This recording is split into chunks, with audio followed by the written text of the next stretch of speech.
To complete the most significant news for this day, Y News continues. Here are the top stories. Pag-asa has raised tropical cyclone signal number 4 over the areas of Cagayan and northern Isabela as Typhoon Ompong nears land. This means residents in the said area may expect strong winds of up to 171 to 220 kilometers per hour in the next 12 hours. Signal number 3 is up in Babuyan Group of Islands, Ilocos Sur, Ilocos Norte, Apayao, Abra, Kalinga, Mountain Province, Benguet, Ifugao, Nueva Vizcaya, Quirino, Northern Aurora, and the rest of Isabela. Signal number 2 is raised over Batanes, La Union, Pangasinan, Tarlac, Nueva Ecija, Aurora, and Northern Zambales, while Metro Manila is under signal number 1 as well as Rizal, Cavite, Pampanga, Bulacan, Southern Zambales, Bataan, Batangas, Laguna, and Quezon, including Polillo Islands. Typhoon Ompong was last spotted at 340 east-northeast of Casiguran, Aurora, packing maximum sustained winds of 205 kilometers per hour and gustiness of 255 kilometers per hour as it moves northwest at 30 kilometers per hour. Rains brought by Ompong's enhanced southwest monsoon are now affecting southern Luzon, Visayas, and Mindanao. Meanwhile, thousands of residents in northern Luzon have been evacuated as Typhoon Ompong continues to get closer to northern Luzon.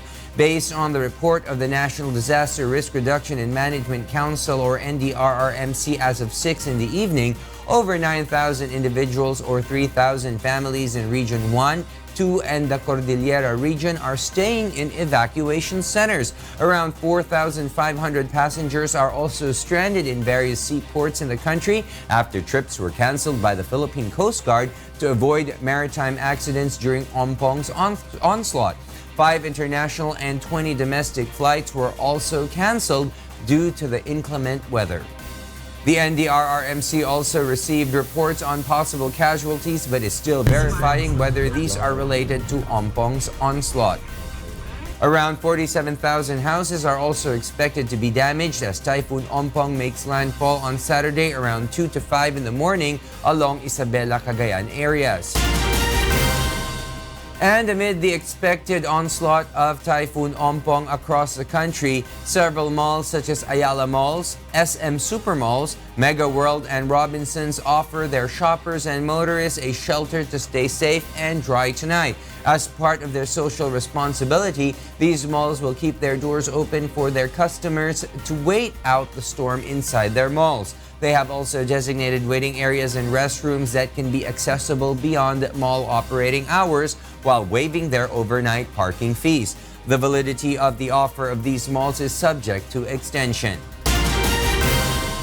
In other news, Hurricane Florence has made landfall near Wrightsville Beach, North Carolina in the U.S. with maximum winds of 90 miles per hour. Florence has been downgraded to Category 1 storm, but its flooding rains have inundated roads and intersections on North Carolina's Outer Banks, Barrier Islands. Its strong winds and storm surges also remain a concern for millions of people in its path. The storm is moving west at only 6 miles per hour, and the sheer size of it meant it could batter the U.S. East Coast with hurricane-force winds for nearly a full day, according to weather forecasts. 436,000 people in North and South Carolina are without power, and millions of people are expected to experience power outages from the storm, and restoration could take weeks. More than 1 million people had been ordered to evacuate the coast of Carolinas and Virginia. The state of Maryland is also under a state of emergency as residents face rain and some flooding risks due to Hurricane Florence. An association of Mindanao-based graduates of the Philippine Military Academy, or PMA, requests to remove Senator Antonio Trillanes IV from the roster of alumni of the prestigious institution. The Eagle Fraternal Chapter of the Philippine Military Academy Alumni Association Incorporated released through a publication of nationwide circulation a manifestation ostracizing Trillanes and recommending for his immediate ouster from the group's roll of members. This is due to the acts they deem unbecoming of a UP mayor through actions and behavior contrary to the Academy's motto of courage, integrity, loyalty, thereby seriously damaging the honor and prestige of this revered institution. The grounds that the group has cited include inciting to sedition, proposing to commit coup d'etat and graft, committing graft and corruption, and his disrespect and arrogant behavior towards senior officers and the president. Malacanang, for its part, said it remains confident that the entire military organization remains loyal to the president, contrary to Trillanes' claim. President spokesperson Harry Roque said the group's reaction to what is happening to the senator only reflects the overall sentiment of the military. Meanwhile, the economic managers of the Duterte administration are sticking to their initial forecast that the current spike in the country's inflation will taper off before the year ends. During a briefing at the Senate Budget Secretary Benjamin Diokno says the inflation rate will normalize in the fourth quarter if President Rodrigo Duterte will implement their proposal to ease price increases. Their proposal includes the removal of import restrictions on some products like sugar. The economic managers face the Senate to explain the issue on inflation amid calls to suspend the implementation of the tax reform for acceleration and inclusion or train law. Secretary Diokno also chides those who say that the country's problem on inflation is beyond solution. To me, that's irresponsible. Kasi runaway inflation means nobody's in control. Parang runaway car, walang nagdadrive. The government is offering a 500,000 peso reward to anyone who can provide information on the exact location of Cebu businessman and alleged drug lord Peter Lim. Justice Secretary Menardo Guevara said that the reward money will be handed to anyone whose information will lead to the actual arrest of Lim. Guevara also wants to file obstruction of justice charges against those who are coddling Lim. Lim has been indicted for conspiracy with the self-confessed drug lord Kerwin Espinosa, Marcelo Adorco, and Ruel Malindagan to commit illegal drug trading. He was tagged as a supplier of shabu that the Espinosa Group sold in 2013 and 2014.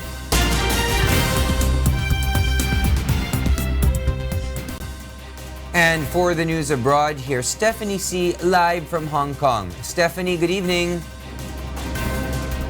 Good evening, William. At least one person has been killed and others injured after a series of suspected gas explosions rocked towns north of Boston in Massachusetts on Thursday evening. Local police reported fires and explosions at dozens of properties. Hundreds of people have been evacuated with gas and electricity services cut to try and prevent further incidents. Gas technicians are now going door to door with police and firefighters to check individual property safety. Majority of the International Whaling Commission expresses support for the proposal to protect the world's whale population. Beverly Saison tells us why. Members of the International Whaling Commission, or IWC, have voted to back a Brazilian proposal to give indefinite protection for the world's whale population following an angry debate. The non-binding Florianopolis Declaration sees whaling as no longer being a necessary economic activity. The proposal was backed by 40 members, with 27 voting against. Pro-whaling states, including Japan, Norway, and Iceland, rejected the resolution. Instead, they are backing a Japanese counter-proposal that envisages coexistence between commercial whaling and conservation. I believe now the proposal has become clearer. And with that proposal, Japan believes sustainable use of precious whale resources could be achieved. As Japan did at the previous session, it strongly supports the proposal and once again urges the Commission to adopt the proposal by consensus. But environmental campaigners welcome the Commission's decision. There are only 3 countries, Japan, Iceland, and Norway, who still kill whales for commercial purposes. And Japan is trying a variety of tactics inside and outside the IWC to change the rules or change the IWC to give itself an advantage. On Wednesday, pro-whaling nations at the IWC biennial meeting blocked an attempt to create a whale sanctuary in the South Atlantic. The IWC already recognizes 2 whaling sanctuaries, one in the Indian Ocean and the other in the waters of the Southern Ocean around Antarctica. In 1986, it also agreed to a moratorium on hunting, which eventually became a quasi-permanent ban. But by using an exception in the ban that allows whaling for scientific purposes, Japan has still killed between 200 and 1,200 whales every year since, including young and pregnant animals. Commercial whaling in the 19th and early 20th century brought the giant mammals to the brink of extinction. Beverly Saison, UNTV News and Rescue. Seoul and Pyongyang on Friday began operation of a joint liaison office at the Democratic People's Republic of Korea's now shuttered Kaesong Industrial Complex. The South Korean Ministry of Unification says officials from the North and the South will work together at the office, arranging talks between Seoul and Pyongyang, as well as supporting civilians traveling between the two nations. The ministry says vice minister-level officials from the two Koreas will man the office as joint chiefs, and their mission is to exchange messages from their leaders. President Moon Jae-in is set to visit Pyongyang next week to hold his 3rd summit with leader Kim Jong-un. A group of experts set up an alert system ahead of a possible army offensive in Idlib, Syria. Victor Cosara tells us why. As Idlib braces itself for a possible offensive led by the Syrian government against the rebel-held enclave, a group of observers, coders, engineers, and volunteers prepare to help civilians through Sentry, an early warning alert system linked to sirens inside rebel-held areas. Sentry warns people ahead of an airstrike, giving them a chance to take cover from the bombs. When a military aircraft thunders into the sky, an observer takes notes of the details, opens a phone app, and enters the information into 3 designated fields. The data is processed by the program, which then estimates the plane's trajectory and sends a warning, triggering Facebook and Telegram messages, tweets, and most importantly, loud sirens throughout cities in opposition-held Syria. We're doing a lot of outreach to try to get as many people aware of the program and understanding how to use the app, and particularly outreach to women. Around 3 million people live in Syria's last major rebel stronghold in northwest Syria. Half are already displaced, having fled government advances in other parts of Syria. In preparation for an expected army offensive, civilians have been readying food and digging shelters. The White Helmet rescue workers operating in opposition-held Syria also work with Sentry to operate and maintain air raid sirens. Airstrikes have been a fact of daily life for millions of Syrians living in rebel-held areas, becoming far more intense since Russia joined the war in 2015. Victor Cosare, UNTV News and Rescue. And those are the news from the other parts of the globe. Back to you, William. Thank you very much, Stephanie C., live from Hong Kong. The judiciary mages are raring to quench their thirst for victory as they set to clash with the NHA builders on Sunday. Meanwhile, the Ombudsman Graft Busters will get a boost for their campaign this season. Here's why from Bernard Dadis.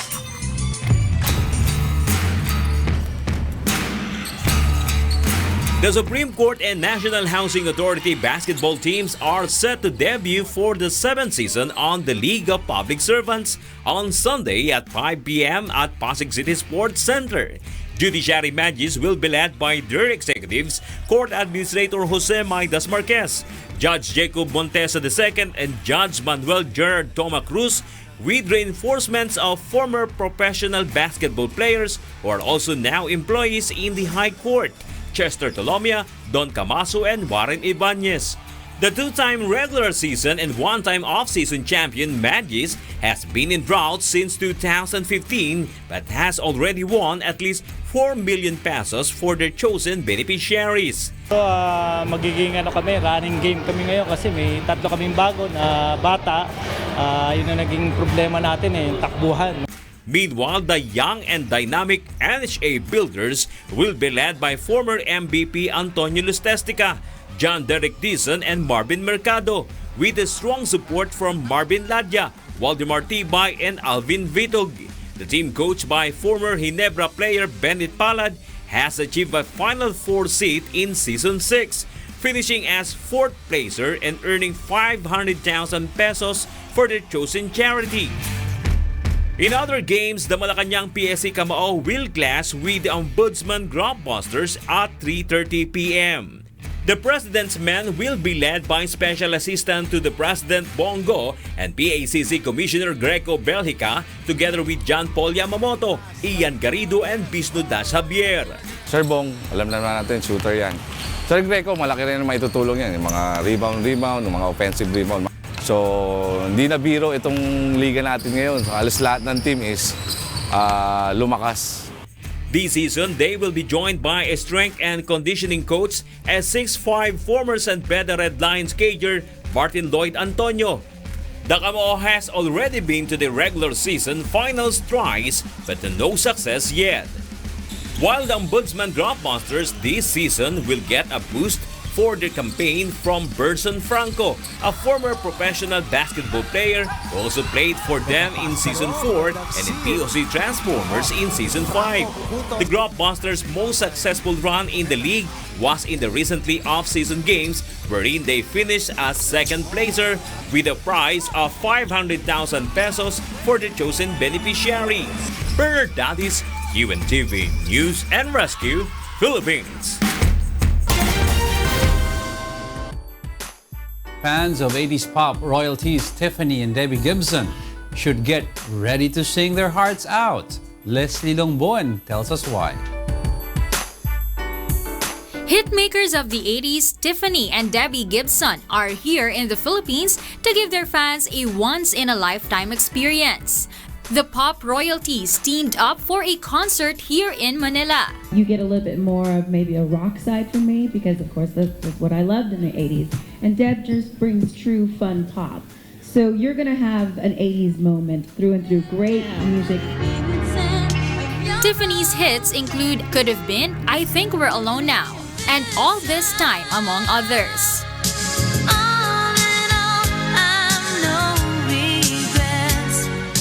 Meanwhile, Debbie was known for her singles Foolish Beat, Electric Youth, Lost in Your Eyes, and many more.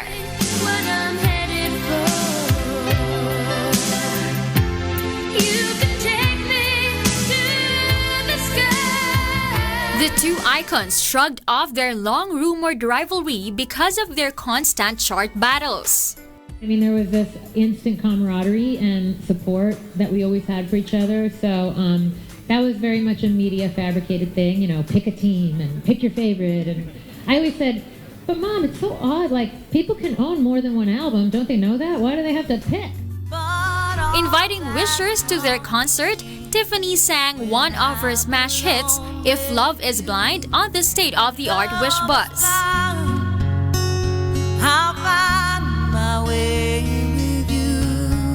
The Tiffany and Debbie Gibson concert will be held at the MOA Arena tomorrow at 8 p.m.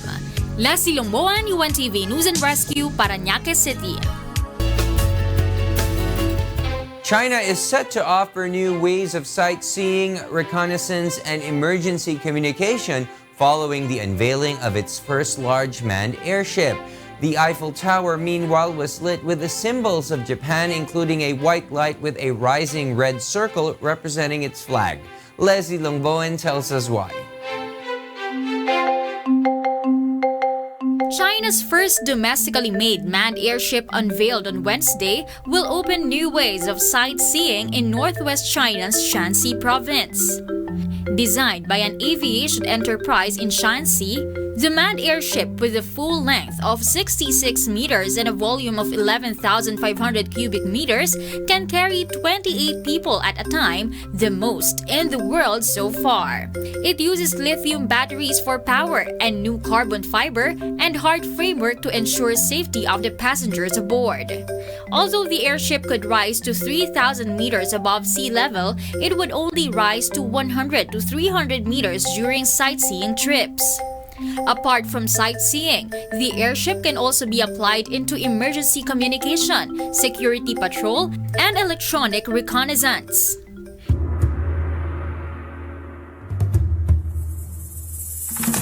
The Eiffel Tower was the center of a light display on Thursday for 2 days, celebrating a Japanese cultural season and 160 years of diplomatic relations between France and Japan. The show was created by 2 Japanese designers and has 2 programs with a combined time of 10 minutes and repeats continuously. The themes for the 2 programs are liberty, beauty, diversity, and symbolic image. The Eiffel Tower was illuminated with symbols of Japan, including a white light with a rising red circle representing Japan's flag. Lassie Longboan, UNTV News and Rescue. And those are the reasons behind the news, September 14, 2018. On behalf of Angelo Castro III, I am William Theo. Because we need to know, we will always ask why. Good evening.